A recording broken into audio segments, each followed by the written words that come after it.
We believe that the heart of a man is a treasure trove of untold stories, powerful lessons, and profound wisdom. Through authentic dialogues and insightful discussions, we aim to unlock these treasures, one story at a time.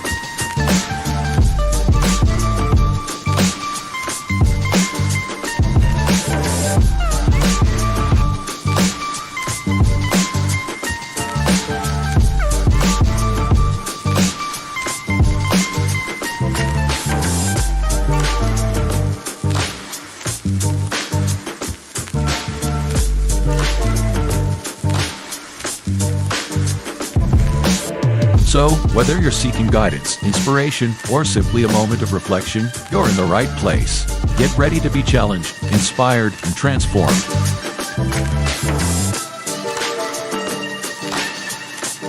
And now, to guide you through this journey of discovery, please welcome your host, a visionary leader and a true catalyst for change, Dwayne Wire, but we affectionately know him as the Mindset Coach. Good evening, good evening, good evening. To you here in YouTube, Facebook, LinkedIn, Instagram, wherever you are catching us at. Welcome to the conversation tonight. I am Tawami Gaddy. Here I've been dubbed as the son of Timothy, also known as the Available Man. With me, I got my big brother, the man, the myth, the legend, the king on the wax, with bumping the tracks, Mr. Poor Man's Dr. Field, also known as Shift Happens. And next to me, I got our big brother, our coach, our visionary. I was trying to remember everything they said in the intro. But Dwayne Dwyer, we know him as the Mindset Coach. With all the intros out the way, how are you brothers doing this evening? Man, I'm doing fine. I'm doing well. Still got the itis from yesterday and today, but I'm doing all right. Yeah, I'm good, man. All is well.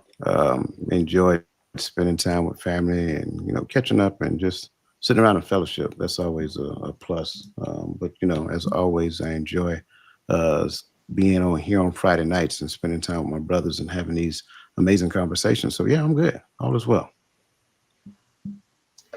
Yeah, that's good. That's good. Let's shout out to the livest chat out here in these YouTube streets. Starting at the top, I'll see it says the rebirth of Nick D.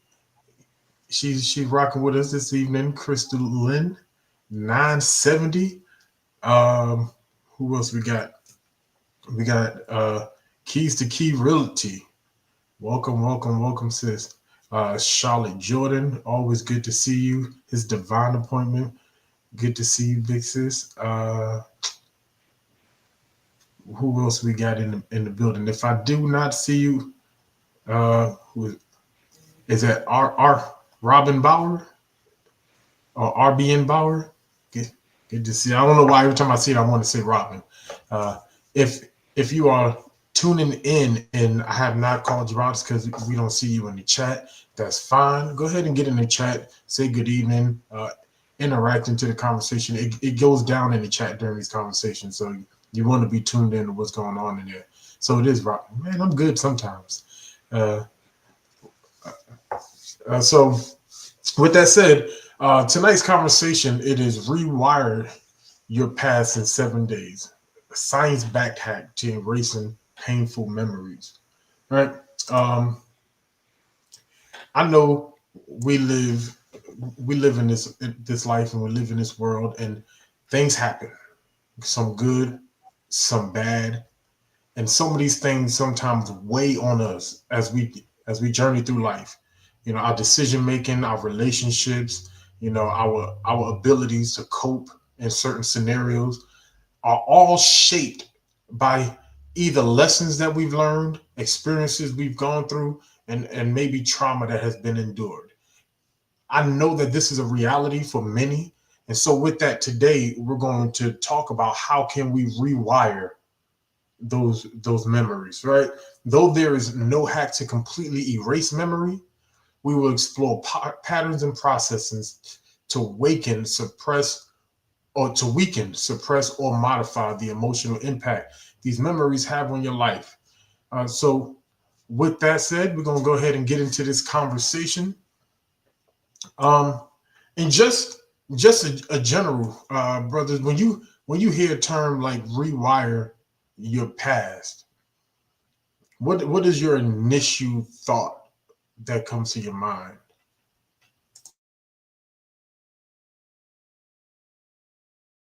I think when I think of rewiring, I think of not acting as if it's not there, but taking things that happened in the past and change how they control you now. Because there are some things that could have happened and that very well could be true.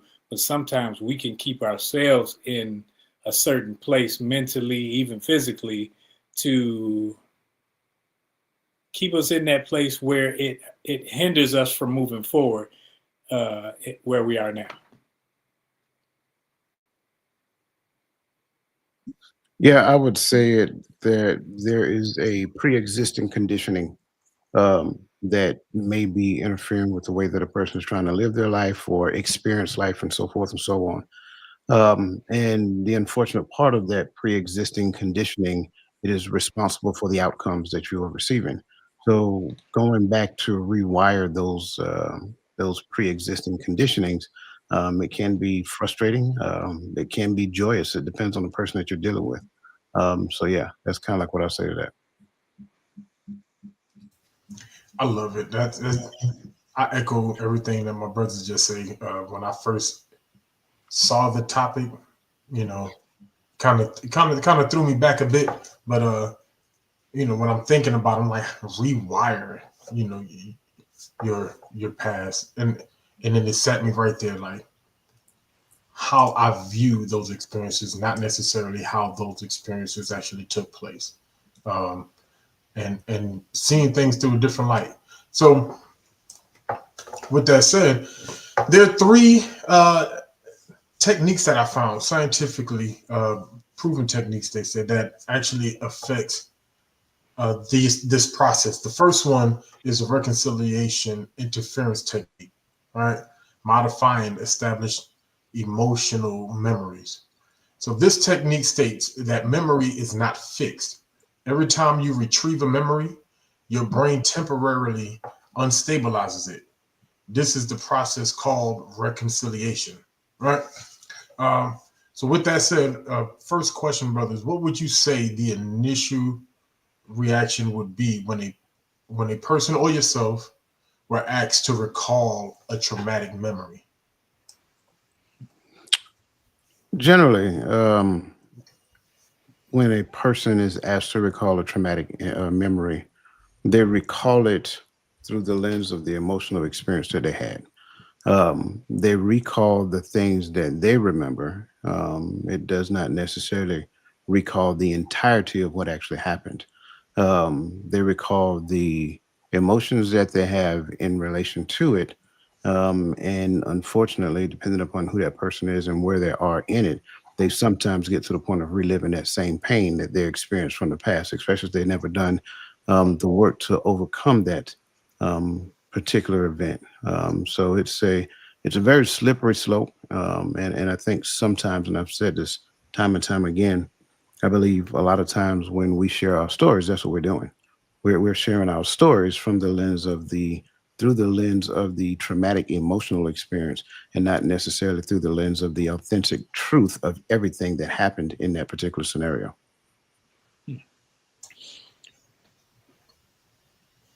I think initial reaction is just what Coach was saying because we will. It's just like anything else. You look to the lowest or highest points of whatever has happened, and you make it all about that portion of it. Not thinking about the intricate pieces, but you go to the drastic changes, the drastic highs and drastic lows, which were so impactful to you. And those are the things that we tend to hold on to so it's easily accessible when asked. Yeah, I'm right there, especially how Coach started. You know, it's the initial aspect of reliving the experience, and you can kind of see it. Especially people who are more passionate, you can kind of see them relive the experience as they tell the story. You know, the hand gestures, the body movements, the getting it. Yeah, because I remember, and you can see more than just recalling the what, but recalling the experience, and you can see it come through them in expression. I see that a lot in this study. It kind of tells us that when that memory is recalled, it enters back into that stabilizing period, right?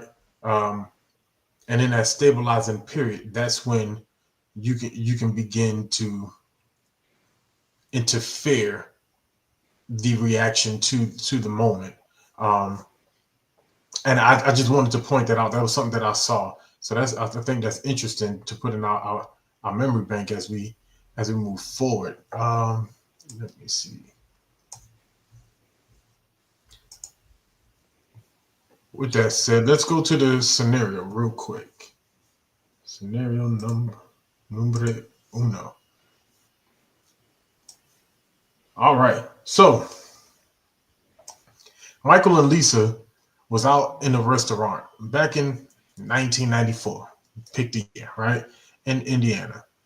Lisa requested that they go and eat at an old favorite spot of hers growing up. So, due to the racial nature of this couple, they were not given really good service. The experience was tough to the point that they ended up going home. And Lisa began to cook at home. That became her routine. So they eventually fell in love, right? But Lisa was traumatized by this encounter because it was something she didn't see often. So when they were not traveling, she would only cook at home. So they never felt that same experience again that they felt at that restaurant. Um, and I hope everybody here knows who Michael and Lisa is. Uh, I was about to say something. You don't know? Coach, you had to get to your Googles. Uh, but with that scenario in mind, let's go to the first question or the second question. Right after recalling this painful moment, how would you advise Lisa to rewrite this memory before it's restored? Is this Michael Jackson and Lisa Marie Presley? Uh, I'm a little lost on the Michael and Lisa. I thought it was just made up people myself. So me and Well, Coach, I guess all on the my same. scenarios, I pull somebody, pop culture. I don't know. But how would I advise Lisa to rewrite the memory? I think she would have to sit down and not just go by, because she got another person that was there also. So it's two people that can have a conversation about what was going on at the time, what was happening, and just me, I would have her journal it. Start with a journal, write it down, say what was. That way it's uninterrupted. It's her thoughts coming out of her mind onto her piece of paper. So I can't make it anything other than what she sees in her head. So I would have her journal it and see how she feels in the moment and whatnot so that we can go from there. Yeah, it's of course with these conversations, it's very slippery slope. Number one, I wouldn't advise Lisa unless she came to sought assistance or aid with it. That's for starters. I think a lot of times people give unsolicited advice as though they're experts, and in most cases, they're really not. But after her soliciting some help with this particular scenario, I would try to help her to reframe it by first, let's identify the facts, like what actually happened, not how you feel about what happened yet, but what actually happened, both her and Michael together. Tell Michael he can't do no he's in this conversation either. But just let's identify the facts. And then after identify the facts, sure, we acknowledge how she feels, right? And what people have to realize, the acknowledgement of how the person feels is for them. Like I'll say it again, it's for them, not for the sake of that is reality, right? It's their reality. And there's absolutely nothing wrong with that, right?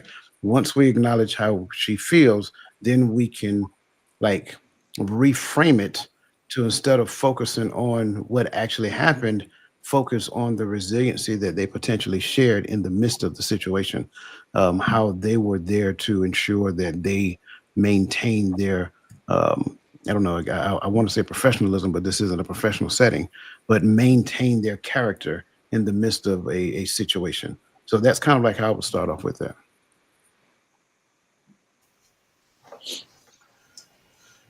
Absolutely. Reading back through this, for me, just kind of where you were at when it comes to kind of reframing, right? Let's focus on the facts. But for me, I'm looking at the residual facts, right? You begin to cook more often at home. To me, I believe that opportunity to eat together at home at the table is a bonding experience. It's a, it's a way for bonds to grow stronger in relationships and in families. So I look at it that way. Yes, this was unfortunate, but it caused you and Michael to fall in love. Caused y'all, to bear children and what have you. So the old saying. All of us soldiers up here. For those who aren't, I think you'll get the saying. Hunt the good stuff, right? Because when you recall the experience, and it says that it neutralizes it, so it doesn't automatically reattach your emotional response to it, because once you relive it or once you express it, it hits a neutral state, and now it's now you can now interject where you want to go with it. And for me, I will go with, yes, we've endured that and we became stronger.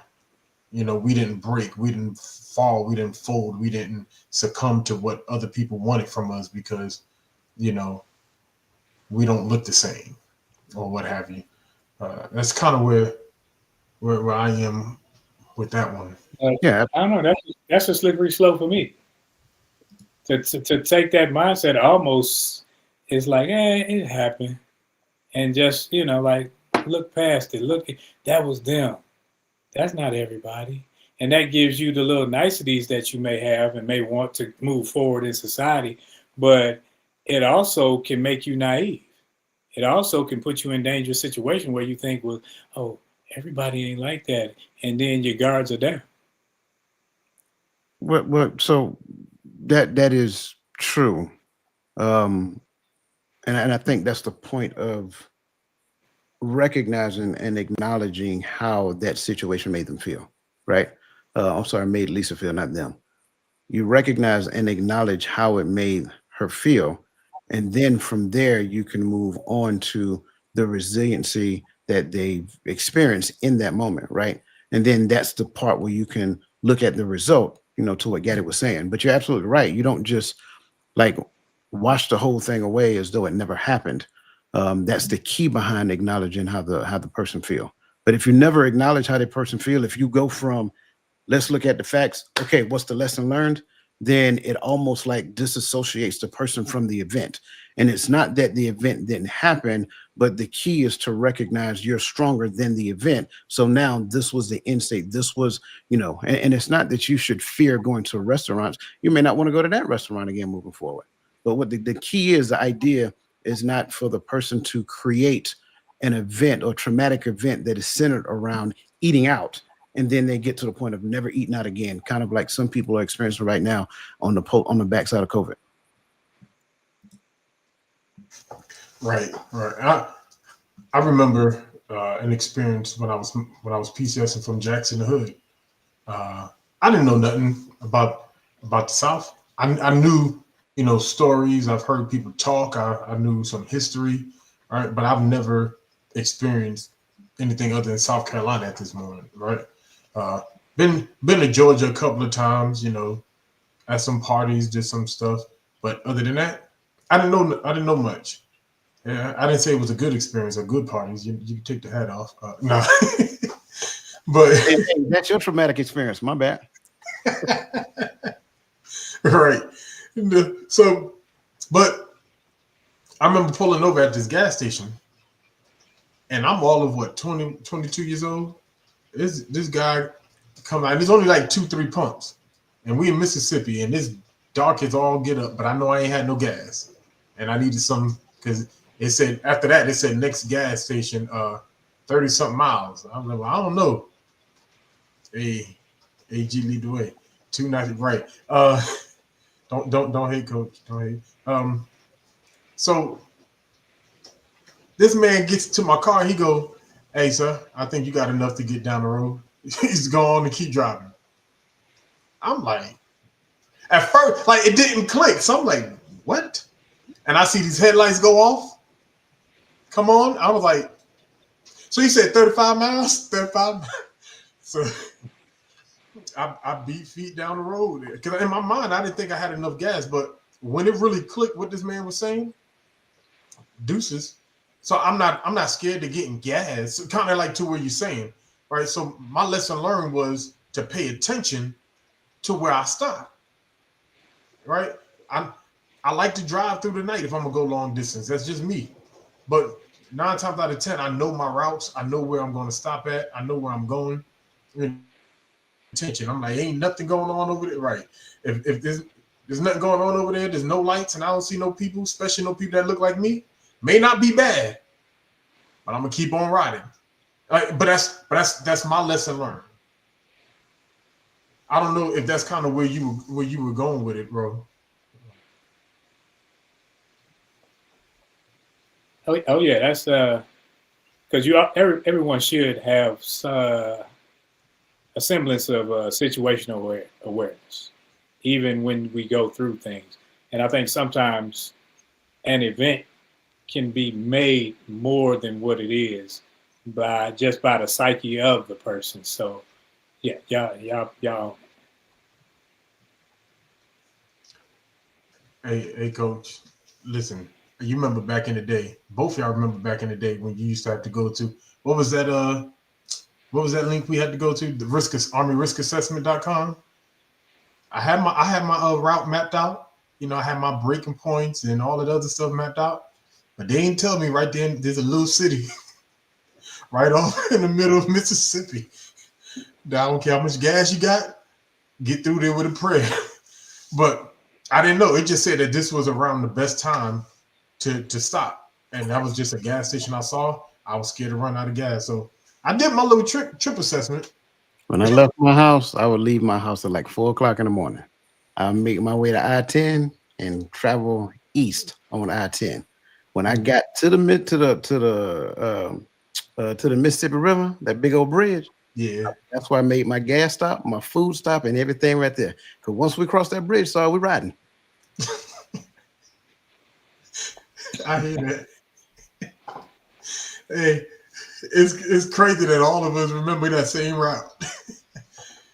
Man, I'm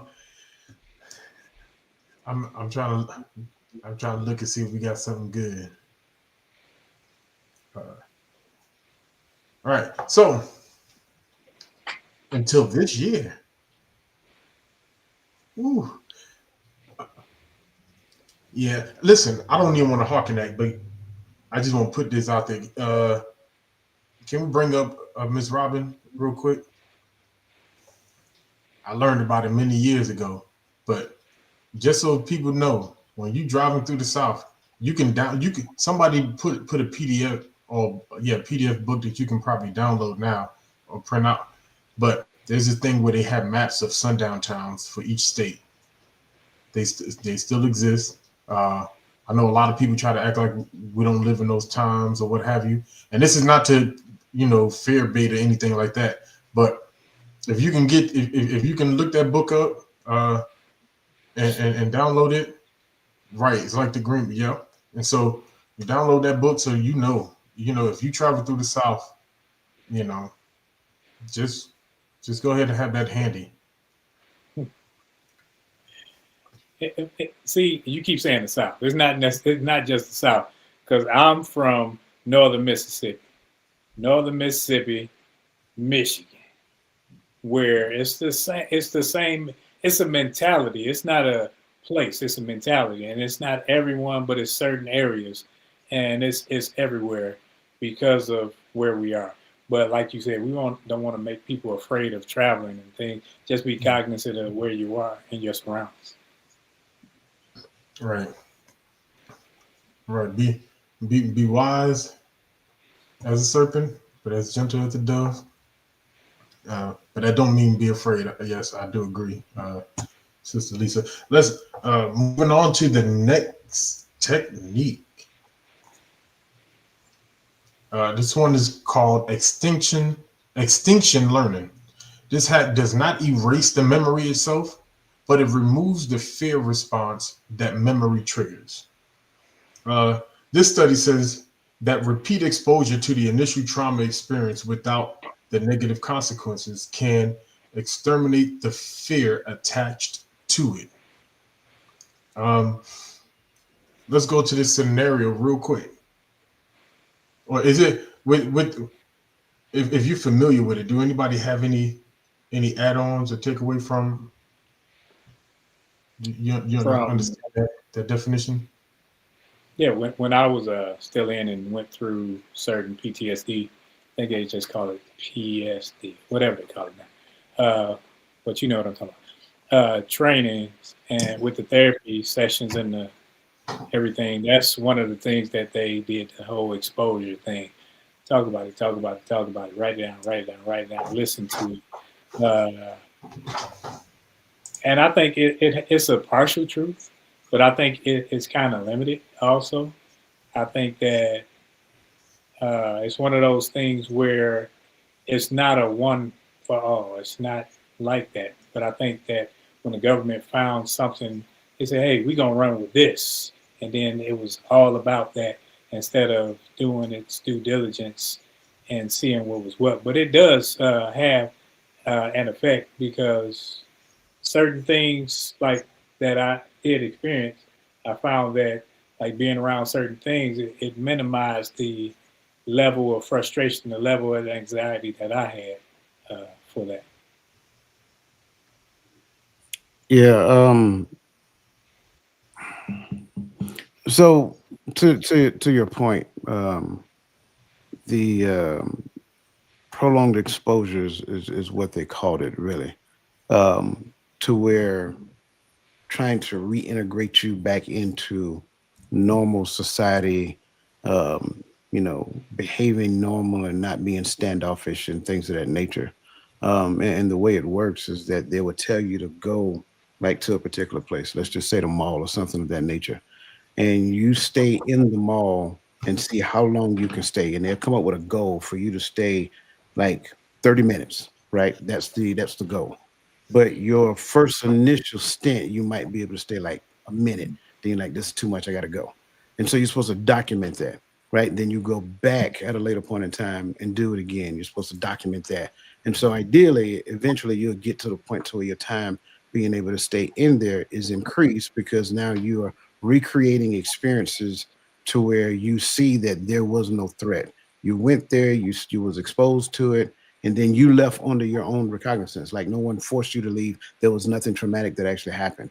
And to where behavioral science, although is a science, it's not as exact as most sciences. So it's comprised of a bunch of theories that come from a particular law. So sure, it's not going to work 100% of the time for the 100 people that they're testing it on. However, it may work 95%. It may work about 95% of the time for about 85 people. Well, if you can help 85 people overcome a traumatic event, that's success. So ideally, now you just got to find the next technique for those other 15 people that you can help. So that's just kind of like my response to like the process of extinction.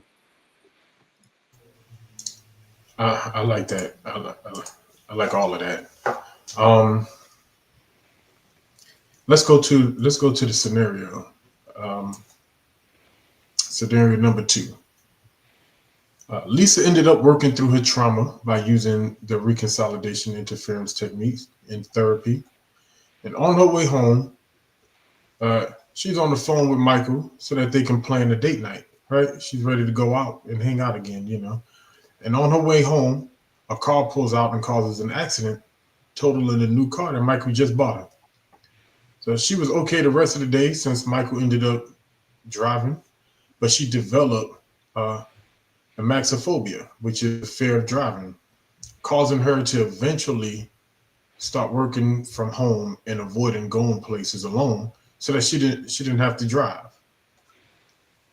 Um, the question is there a point in Lisa's experience where exposure could end could end and begin the extermination of the fear of driving in this scenario? And my bad, I read that terribly. Uh, I'm gonna read it again. Is there a point in Lisa's experience where exposure could end and begin extermination of the fear of driving? Y'all seen Top Cruise? Yeah, not Top Cruise, Top Gun. I was You like, know, y'all seen Top Gun? Get him back in the cockpit as soon as possible. The answer is yes. There is a point where it could end and begin the extermination of the fear, but we have to realize that the other person gets a vote, right? Just like when you looked at Top Gun and they was trying to get Maverick back in the cockpit, he was resisting it. He would take off, he'll start flying, and he wouldn't engage like he normally would. It's the exact same thing. When you look at the person, and I don't know the extent of what she's seen in the accident, that could probably be a large a part of it as well, because of how much she's seen and the result of what she's seen. That's why most police officers and EMS workers try to keep everybody else back as far away from the scene itself. But yes, get back in the cockpit, get back to doing the thing that you were accustomed to doing, because ideally in doing that, you recall those old memories that you had in the normal operation of the thing that you're accustomed to doing.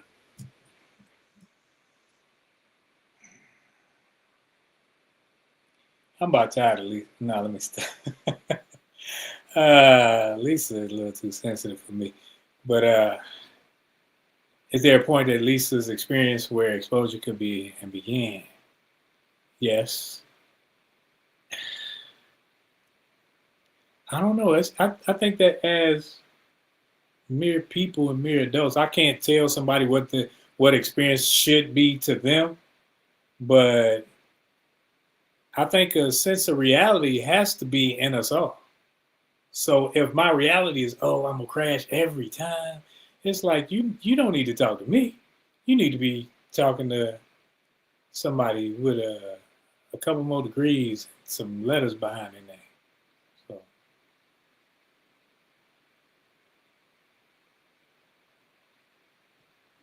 I think, if I may, I think also this is probably more common than we ever could imagine.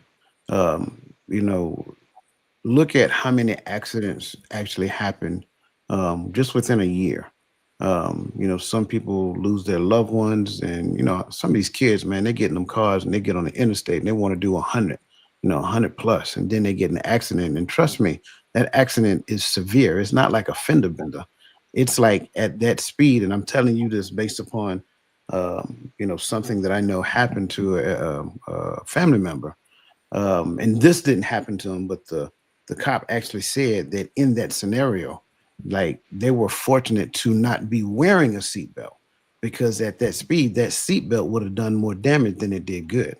So just like imagine if that was the case, and her mother showed up on the scene and witnessed and seen what, because eventually you're going to have to show them to the mom's going to have to see it, right? Now imagine the end result of that, or say for example, she survived that accident, but then the secondary and tertiary effects behind it. So this is actually more common than most people care to realize. And a lot of times, we're not necessarily equipped to help a person who is going through something of that nature.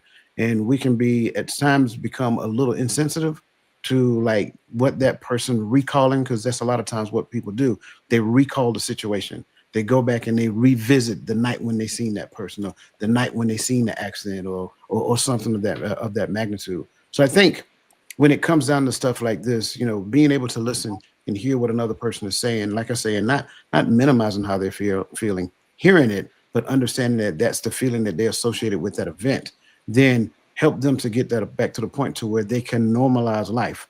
And maybe in this scenario, maybe it's, you know, going back to as what we would call when we were younger, driver's training. Let's go on an old country road and, you know, get you behind the wheel and get you more confident. There's no cars out here, just me, you, in the woods, right? We're just gonna drive a little bit and, you know, stuff like that. So stuff like that really helps. I know it sounds kind of primitive when you're talking to full-grown adults who already got driver's license and things of that nature, and it may seem excessive, but you'll be surprised how far that actually go to help that person.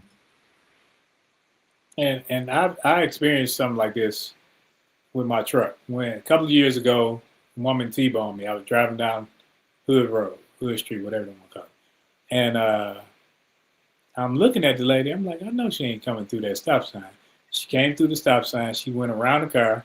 I tried to speed up, and she hit me and all the airbags, and I spun around, all that other stuff. And every time I go down that street, it was like, I'm looking. You know, it's like, okay, I'm looking. I'm checking to see, make sure ain't nothing coming from over there. Because I'm like, okay, this is where it happened. This is where it happened. But it was never debilitating or anything like that. Some people it may be. Said it totaled her car. It totaled mine too. But some people's mental is already set on a path to make whole things in a grand scale when they should let them go. So Nick D makes a point, right?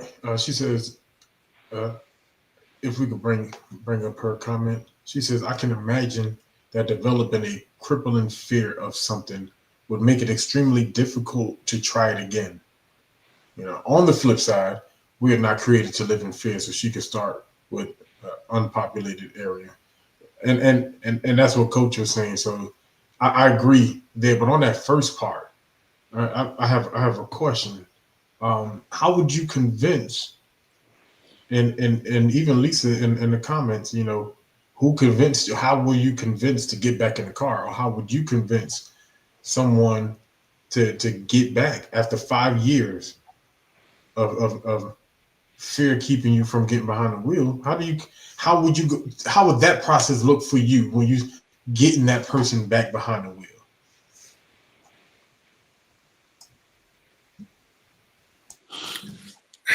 I think kind of like what I just said previously, right? There will be conversations, right? Getting them to kind of remember what it was like to be autonomous, to, you know, go to the store on your own, go hang out with your girlfriends, or whatever that looks like, right? Because trust me, at a certain point, cabin fever is going to kick in. You're going to get tired of sitting in the house. You're going to get tired of looking at these four walls. Ain't so much TV you can watch. And so, you know, it is what it is. And so in some instances, we could just be in the car and I'm actually driving. And then, you know, I go to a particular area to where we know there are no cars being intruded, and say, hey, you know, would you like to try just for a short distance? We don't have to leave this area. Just do a couple of laps around the parking lot, or, you know, down the road or whatever.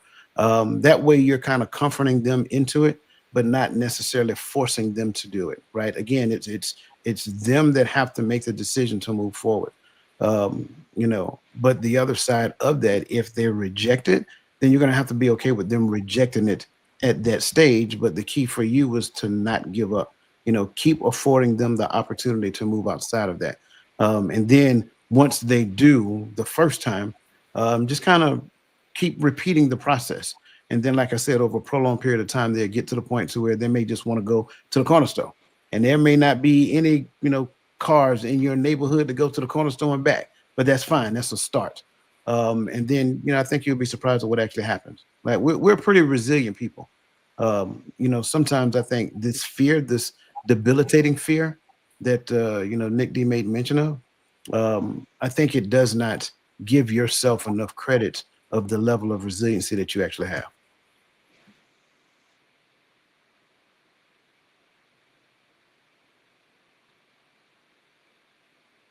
Oh, I already answered that. Oh, you're talking about, yeah, we already went with Lisa there. Expose. I think it's a gradual thing. I think when you gradually, it's just like when we used to, and I'm gonna be plain and earnest. When we used to take my grandma's car, we'd bag it up, we'd move it forward. Bag it up, move it forward. We took gradual steps. Then next thing you know, we was around the block. Next thing you know, we was in the neighborhood. Next thing you know, she was looking for her car. So I think when it comes to things like this, you got to gradually do it. You can't just, okay, jump out there and do it. And that's, I think sometimes the frustration of people and our insensitivities may come across as in, man, just do it. Because we think hey, we're in that situation, we're going to do it. We're going to do it. So I think that is a insensitivity that needs to be checked on the other person's end. And so we can say, okay, let's take our time. Just sit in the car. Just get a feel for it and go from there. And like I said earlier, the other person has a say. So, you can talk until you're blue in the face. If they're not ready to get in that car, they're not going to be ready to get in that car. I think one of the things Lisa said in her response was, when I got ready, I got ready. Sometimes I think sometimes you got to be tired of not doing the thing because of the fear. And that's what I feel like she was at. She said there was a moment or a time where I said to myself, okay, I feel comfortable driving again. And I naturally begin to do it again. Like, I don't know. I feel like I would be tired of being stuck because I let something keep me captive. And so I would have eventually got in the car. Kind of like what you said. I probably wouldn't have went back and forth. I probably would have went to the corner store first, went to Dollar General and came back. But eventually I would have to have taken that drive.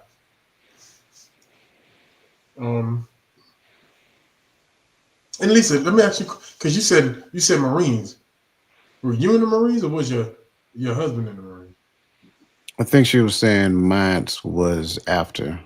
I think Marine was a typo. Oh, okay. Okay, I was like, I didn't know you was a Marine. Wait a minute.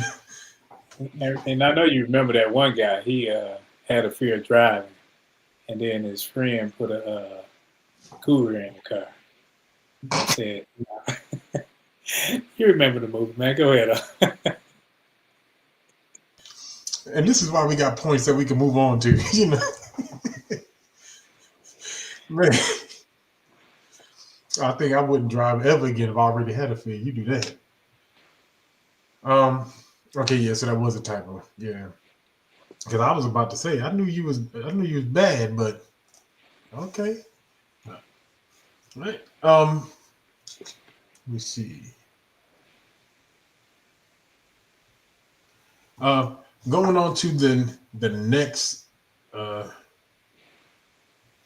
aspect or next question. Are there any responsibilities? Are there any responsibilities that you believe that Michael shares to assist Lisa through this process as her partner?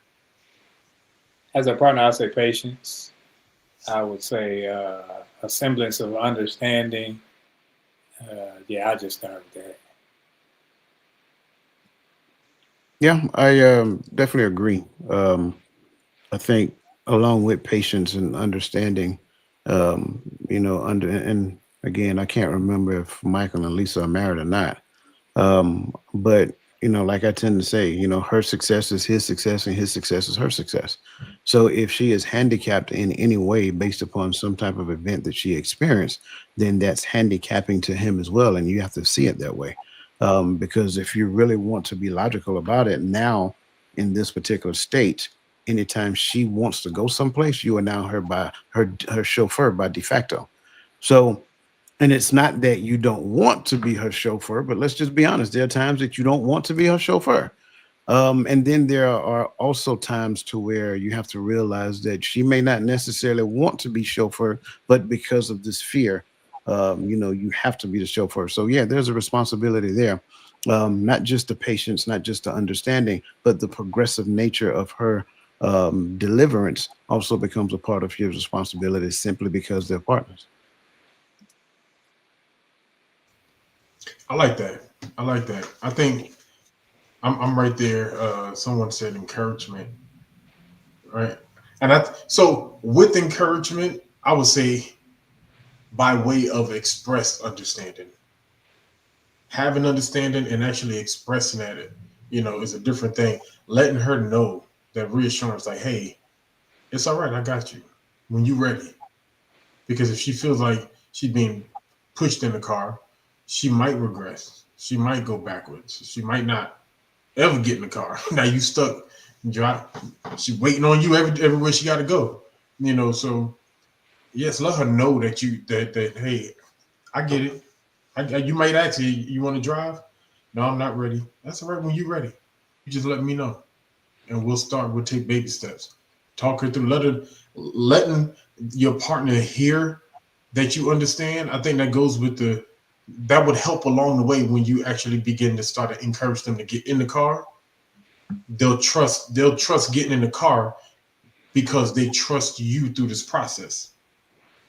I think in this world that we live in, I think sometimes we discredit how much a partner can help us through traumatic events in life, especially when you know, like with the first scenario, you went through it with someone. I believe that will create, Lord, I believe that will create an opportunity for us to have something to talk about. You know, hey, and to get through that together. You, I know it didn't express that Michael felt some sort of way, but knowing we in this together, helps with the process of getting through it. If y'all, do you agree with? Okay. When it comes to the understanding piece, I think sometimes we can be lying to ourselves when we talk about understanding because, and I think a lot of people do that with the unalive ones. I don't know. When your family pass away, I get sick of not framing words right on this thing. But when your family pass away and people be like, oh, I understand. No, you don't. So sometimes the honesty of not understanding, but having the empathy to go through with the person can help because I don't know what your relationship was like with that person. So I can't say, I feel you, I understand you. Even if my same type of my mother, my father, whomever has passed, I don't know your relationship with yours. I don't know what that was like. So I don't know what you're going through. So I can't understand it. Now, when it comes to this accident, it wasn't me, it was you. You went through it. So I can say I understand because I'm trying to push you through.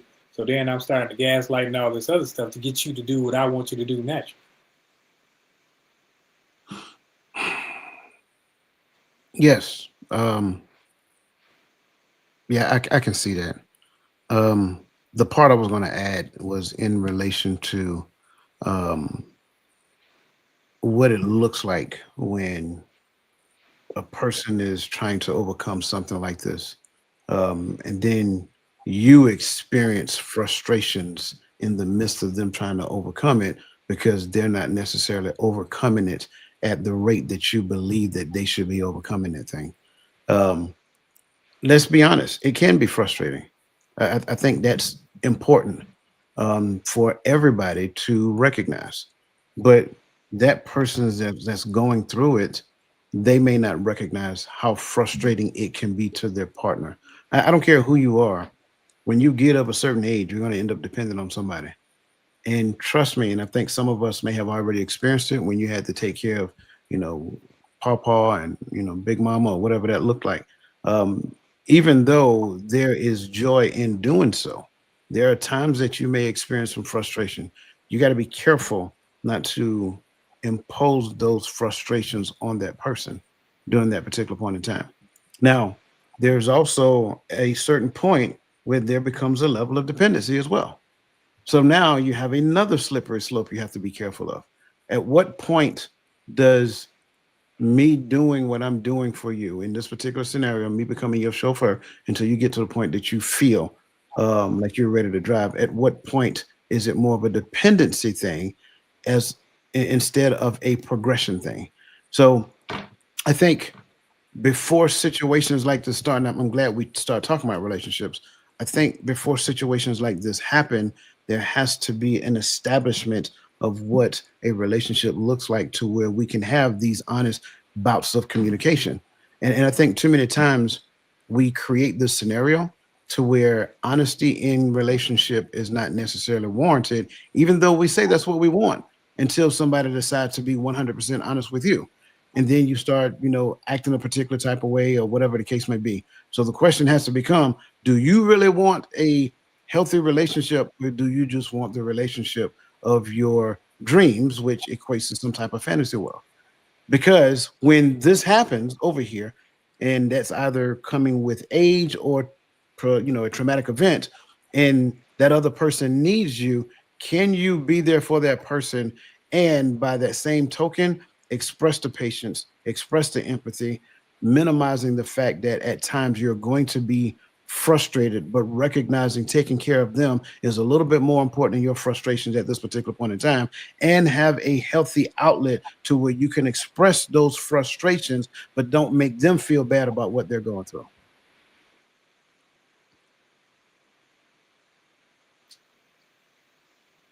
My mic is on the stand. I couldn't drop it.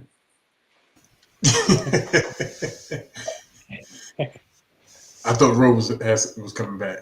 And I think when we're in this conversation, we got to understand, especially in a discussion piece, the point is getting to the fix and not focusing on the brokenness, right? So when we're talking about it, even from the relationship aspect point to the trauma aspect point, we got to get in the mindset of how do we take this information and implant it to make better, and not hawk on the broken, because that's how we stay stuck, But with love, of course, because we want this to be progressive. So when we're talking about relationships, it become that and let's be honest, relationships become a trauma in today's world in and of itself. So when we start talking about how do we assist one another, getting through traumas as partners, even if the partner is not your lover, the partner can be some friends that partner with you to help you through this. It could be, a parent, a sibling. So, but I'm looking at it from the aspect of how do I receive that support, and so that's where I feel like it gets hard. I remember growing up, I went through some stuff, and my cousin tried to help me, and to be honest with me and my cousin, we didn't grow up together. She's a little bit older than me. Her mother was my mother's sister, but she grew up for the most part with her father. So we didn't really have that close relationship till we became adults. I joined the Army. I saw her in the Army, so I saw it was possible, so I did it. So it was hard for me to receive information concerning things I went through, because I didn't know what she went through, and it was hard to receive it. So I think the other side of this is making sure that we put ourselves in a position that we can receive that love and that support from our community. I mean, I'm gonna take Lisa's word, from our community.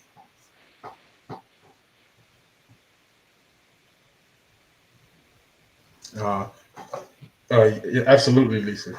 We are one. We are one. That's what he called us to be. Let's go to the next process. This one is called cognitive reappraisal, right? This is the conscious psychological technique used to change the emotional meaning of a memory. This study states that you can consciously reinterpret an emotion stimulus. Instead of reacting emotionally to a painful event, you could use factual and objective aspects.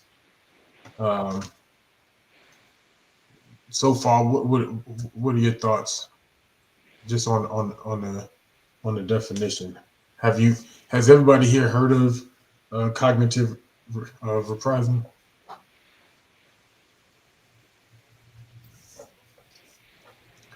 Good, good, good. So let's jump into the first question on this topic. So by reframing statements like "Why did this happen to me?" with "What did I learn?" Uh, how can that have an impact on a traumatic stimulation?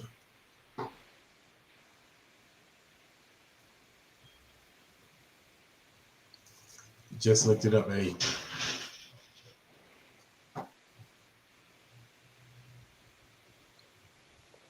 I think in all things, certain people are trained already to go back and see how you can grow from experiences, and certain people just have to go through the experience and learn from them, by hook or by crook.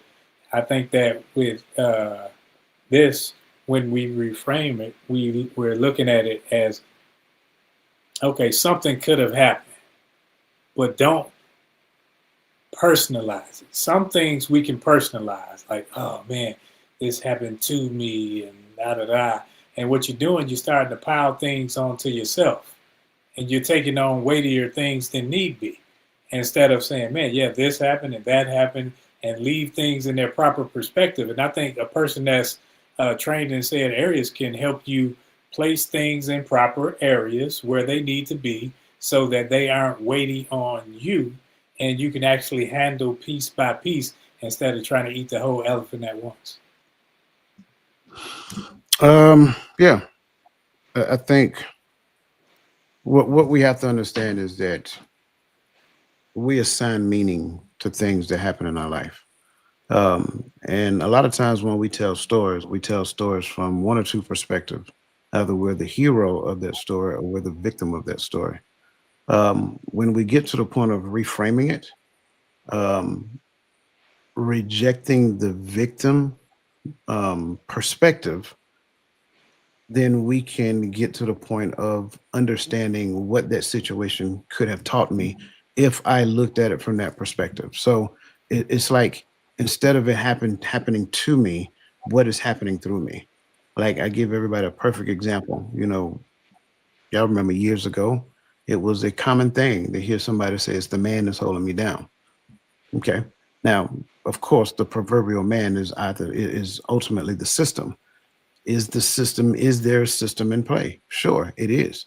But do I have to look at the system from the perspective of me being a victim to the system, or is there an alternative perspective that I can adopt and assign meaning to my life according to that? So then once that answer becomes yes to that person, because you get a right to answer the question however you want to answer it, right? Once the answer becomes yes to that person, then we can now open up doors of conversations about, regardless of the system, what can you do, right? What opportunities are available to you? Now you get into the problem solving aspect of your own reality, to where now you start seeing opportunities. So reframing is a very powerful tool. The problem here is that a lot of times, and you have to listen very closely, because people will tell you in no uncertain terms whether they are ready to reframe it or not. And that's the other side of it. Understanding when a person is ready to reframe is it takes a keen ear to hear it. And I have rejected you know people in the past, because in the initial Q&A, they were literally telling me that they were not ready to move on from this perceived event.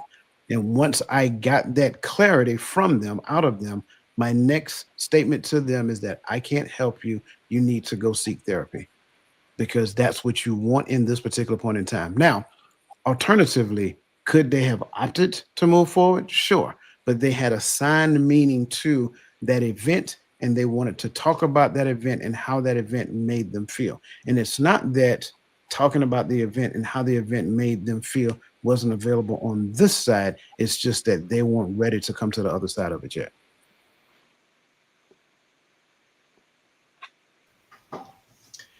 Man, y'all said a lot. I'm trying to Boy, I mean that. Yeah, I agree. Lisa said it was good to her second or third. Yes, so in our current situation, we can look at the number of aspects that are impacting individuals as a whole, or you can reframe it and activate your faith by knowing and speaking. Although I hear what is being said in the environment, I don't adopt it or accept it, but I can continue to trust God, uh, to trust in God, taught through His children. Through His children, I believe. I think we got the gist of it. Yeah, I was like, I think that's what The she's trying. majority of it, yeah. No, what say you? I know that was a lot. That was a mouthful.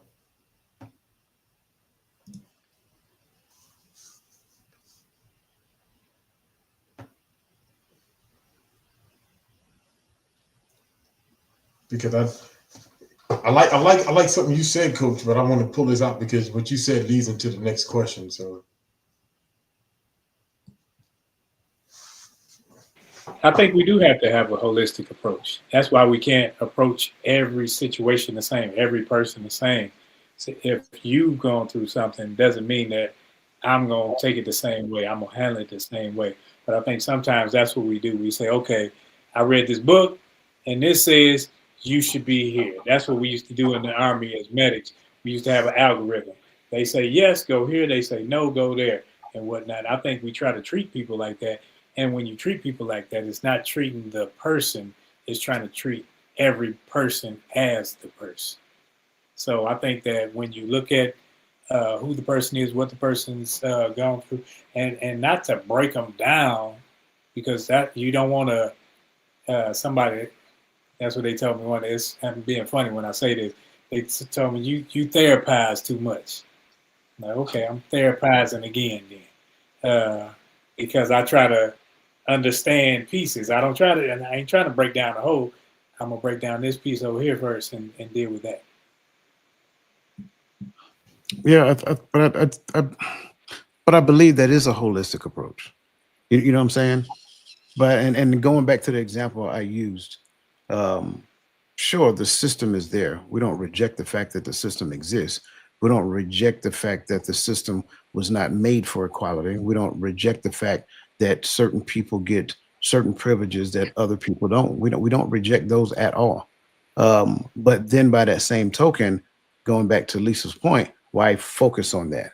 Because that's what I gather when I read this. Although I hear what is being said in the environment, I don't adopt it or accept it, right? But I can continue to trust in God's. And I think she said that trust in what God taught His children, right? So it's not that those things aren't facts.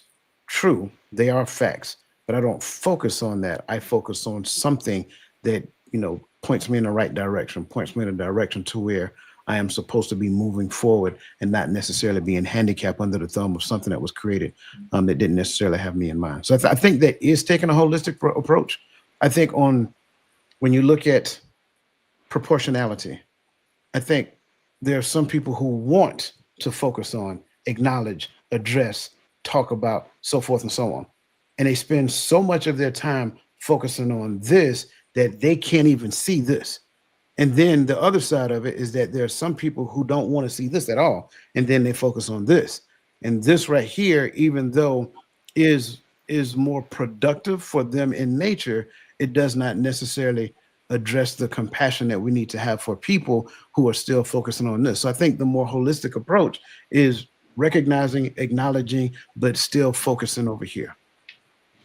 And I think we're along the same lines, because I'm not. When I say the holistic, I'm saying don't try to tackle the whole thing at once, Right. but tackle this part and that part. So I think we're saying the same thing.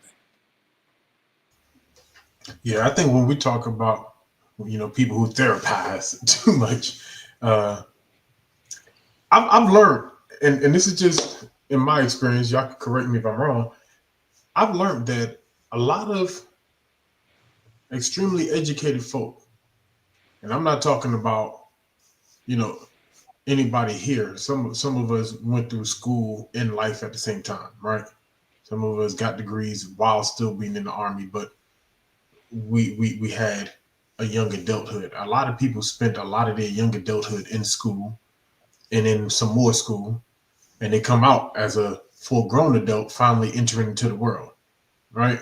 And so when you take that into consideration, it makes me understand why a lot of our leaders, you know, our senior leaders at that used to say things like that, because the only thing they had to rely on was the by the book, by the numbers. They didn't have the personability aspect to their method. Maybe in time, maybe they learned it in time, you know, when they became senior and rank. But I've seen that a lot when I dealt when you know dealing with soldiers as a young leader. I used to get lieutenants and captains that used to always be like, you know, you their leader, you don't need to be friends. And I'm not being friends with them, but I'm being personable with them. You know, I want them to work for me here in the field and downrange, not just, you know, robots. But I get the bottom book. The bottom books keep me from falling short. But the person allows me to get even deeper. So I do like it when you said, you know, treat the person, you know, not just the symptoms and condition, because that's an important aspect. So I agree there. Um, Before we move on to the next question, I want to pull up because what Coach said and what his divine posted is going to lead right to the next point. She says, "No, the victim mentality is a miserable state of being. I know that. I know what that felt like when I studied with a certain spiritual group, right? And I think that is important to see that aspect, to understand the mindset of the victim, because the next question is, uh, what would you say the difference between victim to survivor is, and how could it change the narrative of your story and your experiences?"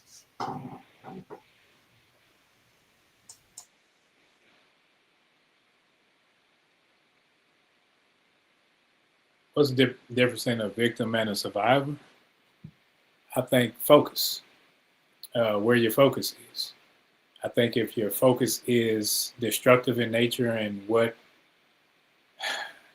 both parties have to look at what happened, but you see it from a different lens. If you see like, okay, this happened, now how can I move forward? One wants to not move forward at all. And one says, hey, I'm going to move forward in spite of. So that's where the mentality creeps in. I think when you want to stay there and focus on the what happened and the this and that, yeah, we all can say what happened. We all can see what happened. We all can read about what happened. But am I going to allow this to hold me where I am? Just to hold me where I am and my feet in the sand and I'm staying right here. Or am I going to allow this to say, okay, this happened, and because of this, I know that we have resilience and we have strength, and now we can move forward. Survivor, victim. Very unpopular response here. Muddy the waters just a little bit. That's what I'm gonna do. I would say it's a number of differences I can say. I would first say maturity versus immaturity. I could also say entitlement versus responsibility. I think from a victim mentality, you are looking for the pity. You're looking for the help. You're looking for somebody to hoist you up. I'm sorry, you're looking for somebody to come and rescue you out of a situation. And a lot of times, let's be honest, a lot of times it's out of a situation that you created, to where a survivor, in most cases, have been through a thing to get to a thing. They recognize that they are, in essence, going to be the one that take responsibility for the life that they're living, and then make the necessary changes that they need, not looking for somebody to do it for them, not looking for a handout, so forth and so on. I agree with what Roland said wholeheartedly. Is definitely focus, right? But then I also like to look at it, what is the so what of it all, right? It is focus. How do I get to the point of recognizing that it's focus? I need to also understand the behavior that precedes that focus. And how could it change the narrative of the story? Well, the victim tells the story because they're looking for somebody to sympathize with them. In most cases, the victim tells the story because they're looking for somebody to kind of help them in their situation. The survivor tells the story, from a different lens. They tell the story from the lens to where ultimately they recognize a thing. They talk about how they've made the necessary changes in the thing, and they talk about the end state of the thing. It points back to them owning the reality of their situation, and in a lot of cases also sharing a particular testimony. Their experiences change ultimately because they recognize that although my experiences may have facts in them, it is not the 100% totality of the truth. So they recognize that their experience is only a perspective of the truth. So now that person who is a survivor don't stay so stuck on their perspective of their reality. They're open to hearing other perspectives as well, because there may be some things that they didn't see in the midst of that situation. I'm right there, kind of like the whole of what both of you have said.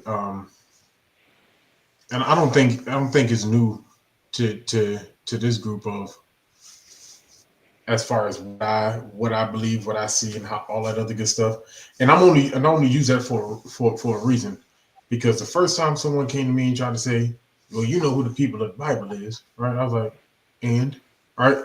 Then I could see it. I started seeing that, on my own, but it didn't really make never minded me where I was, right?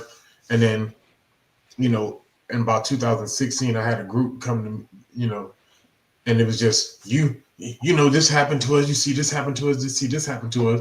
And I was like, well, I don't, I had just grown. I was just growing out of that victim mindset because I was raised in it.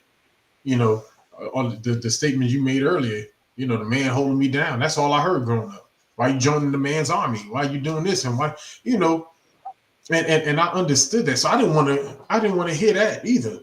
But when I begin to look for myself, I think is, some of the experiences for what they use it for, to point back to prophecy, is cool. But what's the point? The point was a lesson learned. And I think the difference between victim and survivor says, when we come back from any mission, right? Whether it's training or real life, when we come back from any mission, we immediately do an AR. And we go, what was supposed to happen? Right? And that's why I use that, because it was like, what was supposed to happen? We were supposed to keep the commandments of the Most High and not falter from them. Well, what did happen? Well, we profaned his sacraments, we profaned his priesthood, we profaned his sacrifice, we profaned his son when it came. Right? We did all of this. And so, so the byproduct is these things happen. Now, what do? We get back, like Lisa said, we get back to what he taught his children. Let's get back to what he told us to do. Because that's the only fix. And so when I look at the difference between survivor and victim says, this happened to me, let me continue to cry. There's no movement. Every time there's opportunity of movement, there's an excuse. Well, last time this happened. We tried that, but that's cool.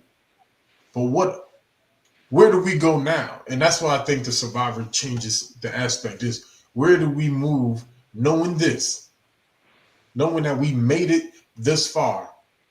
I think there was one song, is an old song back in the Baptist church, and I still love singing it to this day, right? And it's very simple. It just says, somehow I made it. Somehow I made it through it all. God brought me. And that's the mindset.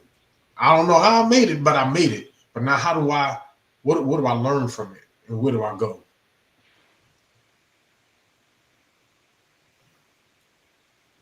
I didn't know. It looked like Roland might have had like he was reaching for you, bro.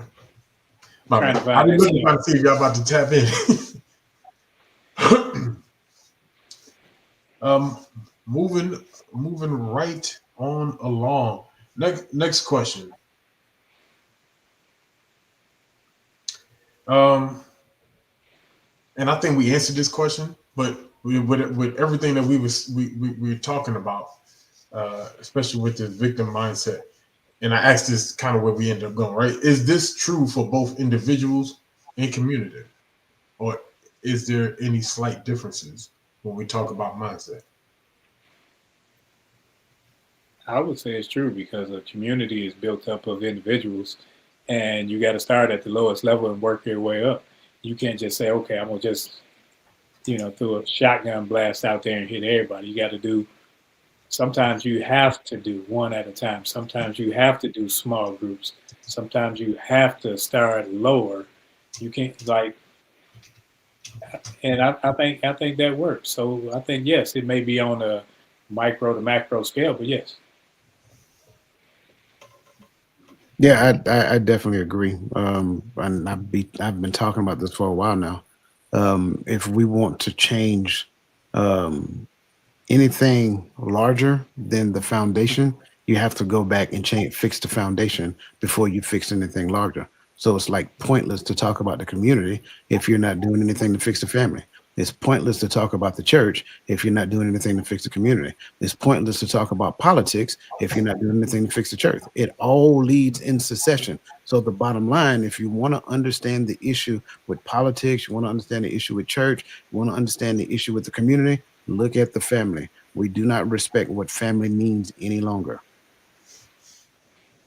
Mm. So from the individual to the family to the community to the church to the politics. Yep. Like, That's why it's pointless to talk about those things. I don't participate. Like there are very few people I talk politics with, but it's really a very short conversation because it's a waste of time. It's pointless. yeah, right. Because what are we talking about it for? Is it something we're gonna do to fix? But and I think it just kind of goes down when we talk about, even when we talk about politics. Politics in a certain sense doesn't have to be true for every community. It doesn't, and I mean by how what's happening and how it affects. What do we do for our community? Who we, because I think one of the issues I've always had with politics, and this is still community. One of the issues I've always had with politics is nobody I ever voted for on any level came from where I live. So who is putting this person over this district when the self-interest of this district is probably in this district? And so we always go outside of community to find someone to help fix community. But if we fix self and we fix relationships and we fix families, we can fix communities. And then maybe we can get in the mindset to where, hey, road nephew, going to law school, or the grandson going to law school. I would say nephew, but his nephew probably already graduated, And I'm joking, bro. But his grandson going, so he come back to the community, and he might have some ideas that will benefit the community that he can take to that political level. And I think that's what the problem. We look at it wrong. What they need to do for us down here. No, we need to send one of us down here up there to speak on our behalf. I I think don't know. that's also the problem because we expect to send somebody as a representative, and that's how they dupe the whole nation anyway. When it comes to, that's how they dupe this politics. Politics is the governance of the people. So we send people to govern the masses of the people, saying that this is our voice. And then when they don't say what we want them to say, it's like, okay, but we got to stand by. Well, you put them there. So shut up and listen to them then. If you put them there, shut up and listen. Like you put I'm the with you. orange dude there. Hey, listen. You put the old dude there. Listen. And you have a dependency on these people to be your voice instead of making your voice known where you are. You say, okay, let me shoot high. No, let's do this thing to where I'm involved. We don't want to be involved. We just want to send people. So we send people and expect, and we want to sit back and have our hands tied. No, if you have your hands to work here, it'll work. You ain't worried about what happens up top. But see, that's the point. But see, that's the point that I'm making. If we had a better, more holistic understanding of what the family is supposed to be, and we did the right thing in the household, then when we look at the community would be saturated with individuals who have a good understanding of what the household is supposed to represent and how the community looks. Therefore, now you have multiple communities who look like that. When it comes down to state governance, those people are the ones who go into state governance. And you look at a community, you're probably going to take like 10, 15, 20 communities before you have one of them move into state governance. Well, who do you think eventually goes from state governance into federal governance? The people from the state governance. So that's why I'm saying it starts with the family structure. When it got to the point that we avoided family values and things of that nature, according to what it should have been, then we just started adopting any old thing. And the things that we started adopting, those became the things that, started being put into place. And within the scope of the structure that exists, now you have the victim mentality. What does the victim mentality say? You're not doing anything to help me. Well, it's not their responsibility to do something to help you. It's supposed to be your responsibility to help the community. The community helps the church turns around and helps the community. So it's supposed to be an evolution that's taking place within an internal system that feeds an external system. So now that external system can actually represent that system that they came from.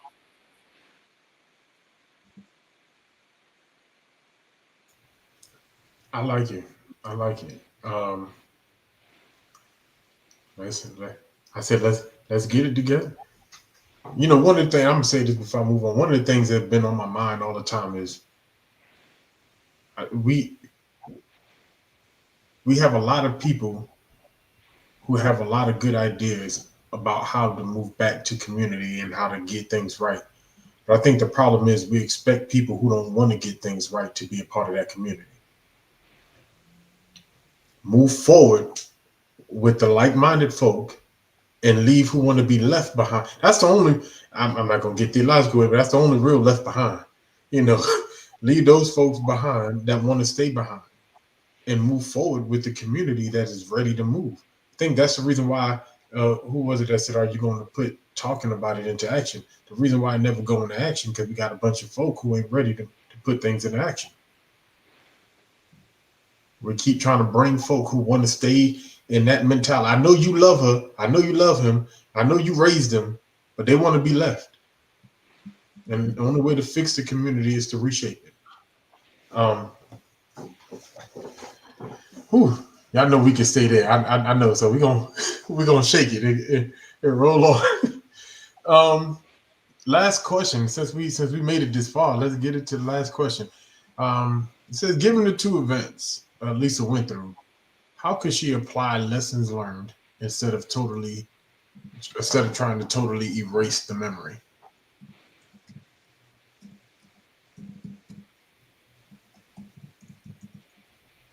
How could she apply lessons learned? She could actually look at the facts in each situation. Look at what actually happened.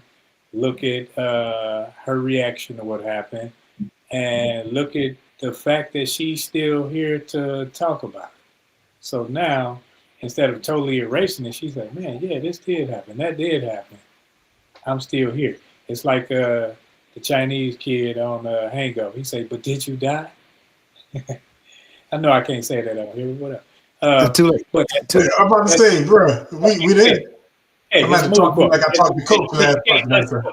I can't unquote a movie quote, but and I think this whole sensitivity thing is killing me. And I think that's what she needs to do. Look at the facts of each and every scenario and see how it could have gone different either way, good or bad. Yeah, I agree. I think when you look at this question, there's two things come to mind. Number one, it is virtually impossible for you to erase a memory. That's for starters. But then number two, how could she apply lessons learned intentionally? When she becomes intentional about applying those lessons, then she will apply those lessons. And what do those lessons look like? Well, that gets into building the necessary level of resiliency that she needs to overcome those situations.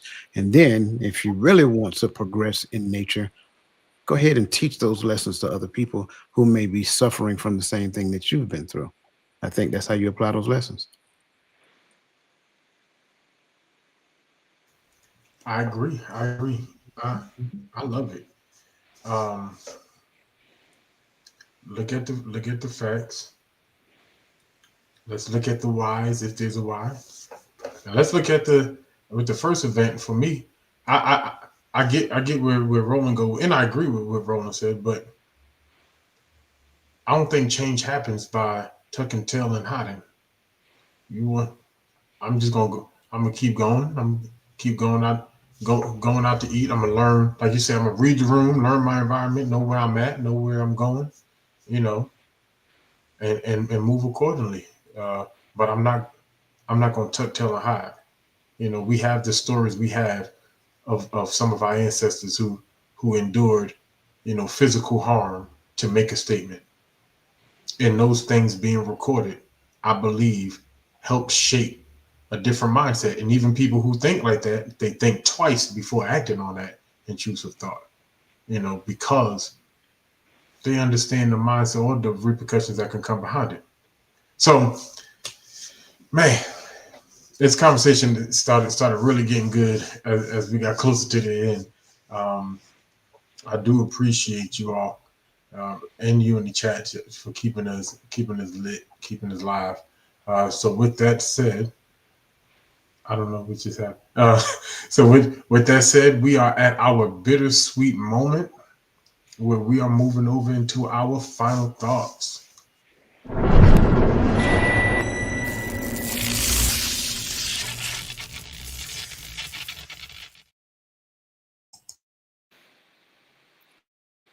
Erasing painful memories. I think that it's no one-off when it comes to erasing painful memories. That's something that you actually have to work on. You have to do a daily work on it because, first of all, you have to self-reflect. You have to look at what actually happened to you. And did it happen to you the way you saw it? So now you have to be the one to think about what happened, think about what could have happened, think about what happened afterwards, and then take all of that and not dwell on things as you would to make it an anxious moment or whatever, but to simply say, man, I'm here. How did I get here? Why am I here? I'm here for a purpose. I think sometimes when you look at your purpose rather than the plan of it, you start to say, okay, my purpose is to be here, but you never looked at the plan. The plan was to go through this. And going through this, it's just adversity. It's just a stepping stone. And when you look at things as stepping stones, you tend to look at them as positives rather than negatives. I think we need to stop looking at everything that happens to us or whatever, how we frame that, as things that happen for us to move forward, for us to have teaching lessons, for us to be here to talk about. And not be so, if something happens to someone else, we can't just say, oh, well, it happened, get over it. No, I can't tell you to get over it because I think I've gotten over it, because I may be hardened to life.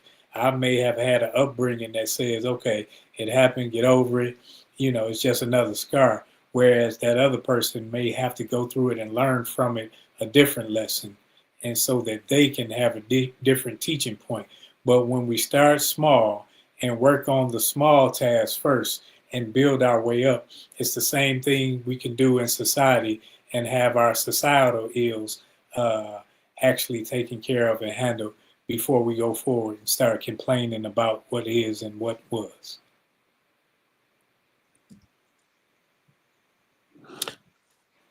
I love it. I love it. Science-backed hack to erase painful memories. I kind of gave you a hint already.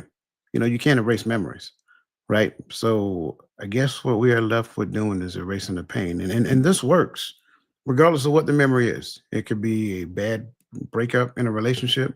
It could be, you know, like the example gave, it could be an accident. It could be loss of a loved one. It could be anything. It doesn't really matter what it is. Like I said earlier, when it comes down to the things that we experience, we tend to assign meaning to it.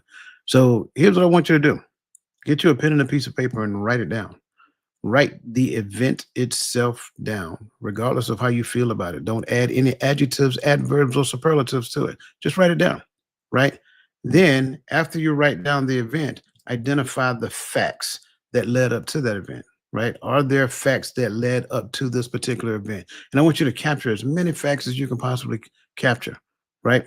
Because I think what you'll find is that in certain cases, depending upon what the event is, you may find that this event was actually predetermined. It starts to show itself before it revealed itself. Once you write down those facts, I want you to capture how you feel about the event and the facts that led up to that event. And then once you capture and listen, you got to be honest with yourself. Don't sugarcoat it. If you got to write down some colorful language, do that too. And then after you do that, I want you to write down why you feel the way you feel. Now we're starting to peel back the layers. Why you feel the way you feel. For every place that you wrote down how you feel, I want you to write down why.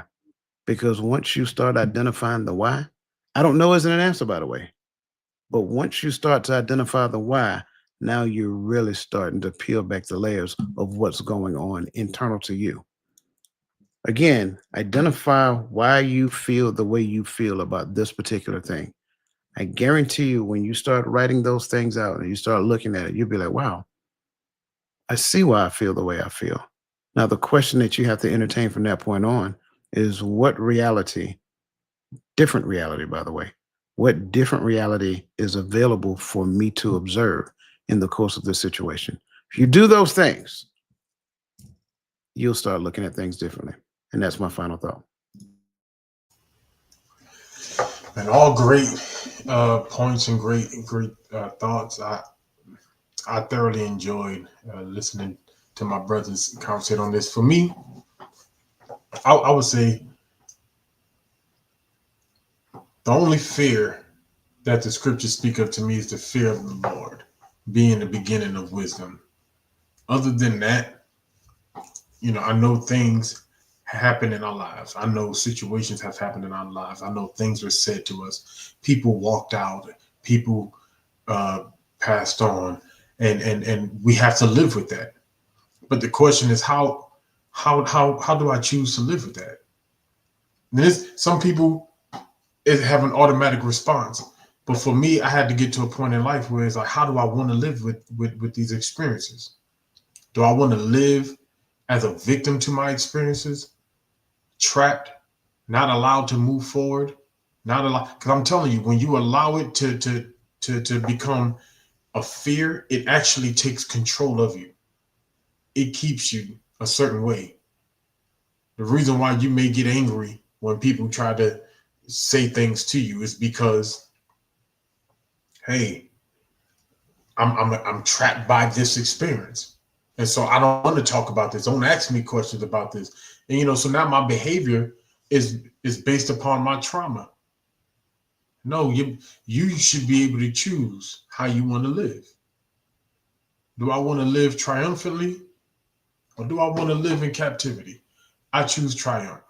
So letting go of those things which are behind me so that I can press towards. Paul also says, let us lay aside every weight and sin that does so easily beset us. Right? He said weight and sin. So it's not just sin, but there's some weight. There's some things on our back. And it's keeping us from running the race. And it's keeping us from being able to push forward. And you get tired. You got to take a knee. But he says you have to endure to the end. So keep your head up. I hope this process helps somebody. I hope someone, got some notes and could take this back to the shed, read over it, and we can move forward and we can grow together and be better as one. Whew. All right. Well, man, I think my brothers were on it tonight. I thank you, brothers, for all that you do always. Y'all make it easy to be here. So I love you, brothers. I know men don't say that in public, but I did on purpose. Um, but I do love my brothers. I love you, chat. Y'all have been great. With that, are there any notes that we need to put out? As always, Bible study on Sunday. We also have TikTok Live on Sunday that will be hosted by the Voice of Reason. So if you have not followed her on TikTok, just go and do a search for the Voice of Reason and follow that way you'll be present when we go live. For those of you who are already connected in the group, as you know, we send it out anyway, so you'll get your invitation. Again, Tuesday is Coach's Corner. And then, as always, next Friday, 8 p.m. Eastern Standard Time, Hearts of Men. I won't be here. But, these gentlemen will still carry on an awesome show. So, yeah.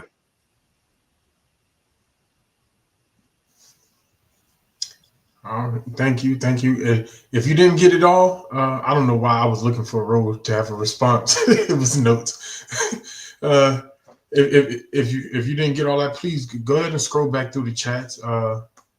Sister Lisa Keys and Sister Krista were in the chat giving us all these notes all night. They've been putting out this information. So if you missed any of it, just go ahead and check out what they put in the chat. And let's stay active. Let's get after it so we can get, and the point, I'm gonna say this, the point of taking action in your life don't start when you gain enough information. It starts now. You got enough to start. You got resources at least to start. So that's all I got. Thank y'all. And listen, I always say be available for those you love. This mindset, this growth is a part of that availability, being mentally available. So please do it because the people you love depend on it. And we are out.